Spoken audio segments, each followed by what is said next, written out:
Rice మిల్లర్ల దగ్గర మిల్లింగ్కు మించి paddy జమైంది. గతంలో ఉన్న మిల్లింగ్ కెపాసిటీకి అనుగుణంగా ప్యాడీ చాలా పెరిగేవారికి రైస్ మిల్లర్ దగ్గర మిల్లింగ్ జరగలేదు. కేసీఆర్ గారి ప్రభుత్వంలో నీళ్ళు ఇవ్వడం వల్ల పంట చాలా దిగుమతి వచ్చింది. దిగుబడి చాలా రావడం వలన రైస్ మిల్లింగ్ కెపాసిటీ పెరగకపోవడం వలన వేలాది లక్షలాది క్వింటల్ల ప్యాడీ ఆ రైస్ మిల్లర్లలో నిల్వ ఉన్నది. ప్రభుత్వము ఒక నిర్ణయం తీసుకున్నది. ప్రభుత్వ నిర్ణయం ప్రకారము అక్కడ తడిచిపోయిన ధాన్యం కానివ్వండి, మిగిలి ఉన్న ధాన్యం కానీ మొత్తం కూడా క్లియర్ చేయకపోతే స్పేస్ ప్రాబ్లం వస్తుంది. మళ్ళీ నెక్స్ట్ వచ్చే ధాన్యానికి కూడా ఇబ్బంది అవుతుందని చెప్పేసి ప్రభుత్వం 38 లక్షల మెట్రిక్ టన్ ధాన్యానికి గుర్తించింది. రాష్ట్ర వ్యాప్తంగా ఉన్న రైస్ మిల్లర్లో 35 లక్షల మెట్రిక్ టన్ ధాన్యాన్నిగా గుర్తించి గ్లోబల్ టెండర్ పిలవడం జరిగింది. ఆ ముఖ్య ఉద్దేశం, గ్లోబల్ టెండర్కి ముఖ్య ఉద్దేశం ఏంటంటే వెంటనే మీరు 90 రోజుల లోపల ఆ మిగిలి ఉన్న ప్యాడీ మొత్తం, వడ్లను మొత్తం, ప్యాడీ అంటే వడ్లు మొత్తానుగా ఎత్తేసుకొని ఆ మిల్లులన్నీ ఖాళీ చేసుకొని మళ్ళీ తదుపరి వచ్చే పంట కోసం స్పేస్ ఏర్పాటు చేసే విధంగా 35 లక్షల మెట్రిక్ టన్ ధాన్యాన్ని కూడా మీరు టెండర్ పిలవడం జరిగింది. అది 90 రోజుల్లో వెంటనే ఆ ఏజెన్సీలు ఎత్తాలి. ఎత్తిన తర్వాత ఇమ్మీడియట్గా 90 రోజుల లోపలనే మీరు సుమారు 7,650 కోట్ల రూపాయలు ఆ ప్రభుత్వానికి ఆదాయం, అంటే 2,007 per quintal, 2,007 per quintal into 35 లక్షల మెట్రిక్ టన్ ధాన్యానికి సుమారు 7,650 కోట్ల రూపాయలు ప్రభుత్వానికి జమ చేయాలి 90 రోజులు. అంటే దగ్గర డిసెంబర్ నుంచి, అంటే ఫిబ్రవరి మాసం లోపలనే మీరు ఫిబ్రవరి 25 లోపలనే, 24 లోపలనే మొత్తం 90 రోజుల లోపల కట్టాలి. కానీ ఇక్కడ అసలు పరిస్థితి ఏంటంటే ప్రభుత్వం యొక్క ఉద్దేశం ఏంది? ఆ యొక్క ప్యాడీ బస్తాలో ఉన్న వడ్లను ఎత్తురా బాబు అంటే వీళ్ళందరూ కూడా ఆ బస్తాలల్లో పైసలు ఎత్తుకుంటారు. రైస్ మిల్ దగ్గర ఉన్న బస్తాల నిండా పైసలు ఎత్తుకునే పరిస్థితి ఈరోజు రావడం జరిగింది. ఇప్పటికీ రైస్ మిల్లులు ఏమంటారు? ప్యాడీ మా దగ్గర ఉన్నది, చెడిపోయిన ప్యాడీ మా దగ్గర ఉన్నది, దాన్ని మీరు మొత్తం చూసుకున్న తర్వాత టెండర్ వాడుకున్నారు 5 ఏజెన్సీలు, మా ధాన్యాన్ని మీరు తీసుకుపోండి అని చెప్పి రైస్ మిల్లర్లు అంటారు. కానీ వీళ్ళు ధాన్యం తీసుకుపోము, మాకు అదనంగా డబ్బులు ఇవ్వమని చెప్పేసి ఈరోజు చట్ట వ్యతిరేకంగా ఏ రోజు కూడా రైస్ మిల్లు డబ్బులు ఇస్తాను టెండర్ లేదు. రైస్ మిల్లర్లు ఇచ్చేది అక్కడ ఉన్న చెడిపోయిన ధాన్యాన్ని ఎత్తుకోవడం.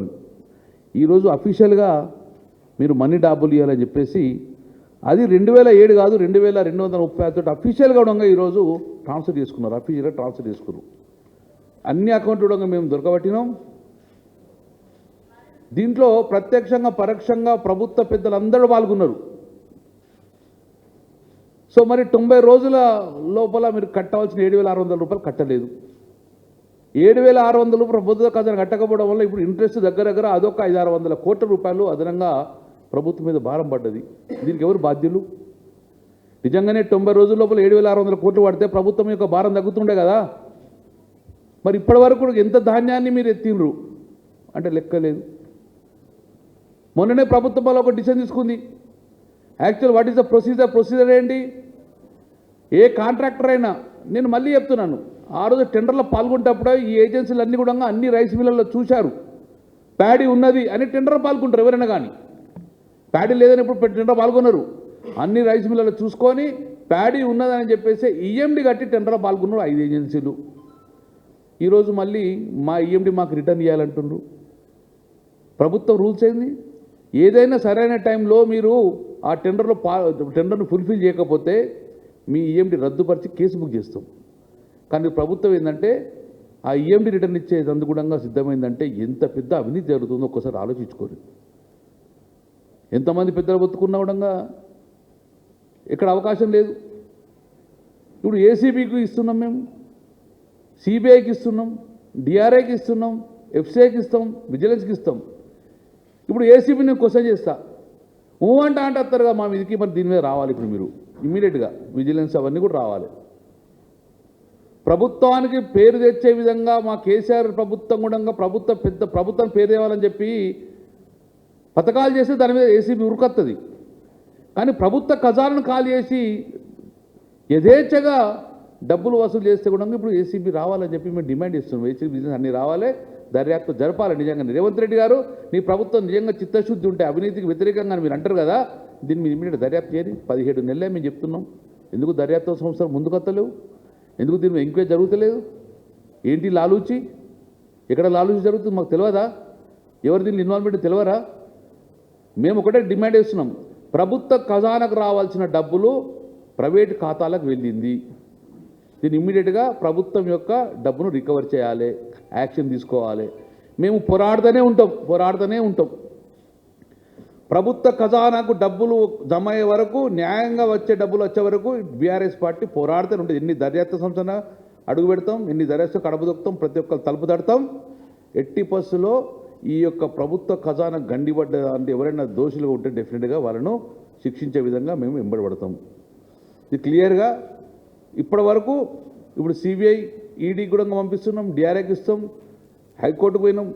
పెద్ద బాధ ఏంటంటే ప్రొసీజర్ ప్రకారము పంజగుట్ట పోలీస్ స్టేషన్లో 2024 సంవత్సరంలో అయితే ఇంతవరకు ఎఫ్ఐఆర్ ఇష్యూ కాలే. ఎందుకు భయం? ఎఫ్ఐఆర్ ఇష్యూ చేయొచ్చు కదా. వాటికనే మా వాళ్ళ ఒక ట్వీట్ను ఫార్వర్డ్ అయితేనే తీసుకుపోయి దగ్గర 15 రోజులు జైలు వారేసిండ్రు మా వాళ్ళను. ఎఫ్ఐఆర్ ఇమ్మీడియట్గా అయిపోతుంది అప్పుడు. దాని తర్వాత హైకోర్టును ఆశ్రయించాం ఎఫ్ఐఆర్ కాలేదని చెప్పేసి 17 సార్లు అది ప్రభుత్వం కూడా కౌంటర్ దాఖలు చూడడం ఇంతవరకు దాఖలు చేయలేదు. ఎందుకు భయం మీకు? ప్రభుత్వ ధనం దుర్వినియోగమైంది, పెద్దల చేతులకు చేరింది, మధ్యవర్తుల చేతులకు చేరింది, ఖజానాకు గండి పడ్డది. దేశంలో ఎక్కడ లేని విధంగా ఈరోజు ఈ స్కామ్ జరిగింది. కాబట్టి ప్రభుత్వంకు ఎన్నోసార్లు విన్నవించుకున్నాం, ఆన్ రికార్డ్ ఆఫీషియల్గా అసెంబ్లీలో మాట్లాడినాం మేము. కానీ ఇంతవరకు దర్యాప్తు జరగలేదు, ముందుకోలేదు. కాబట్టి మాకు దర్యాప్తు సంస్థల నమ్మకం ఉన్నది, కోర్టుల మీద నమ్మకం ఉంది. మేము కోర్టు ద్వారానే వీళ్ళని శిక్షిస్తాం. Thank you.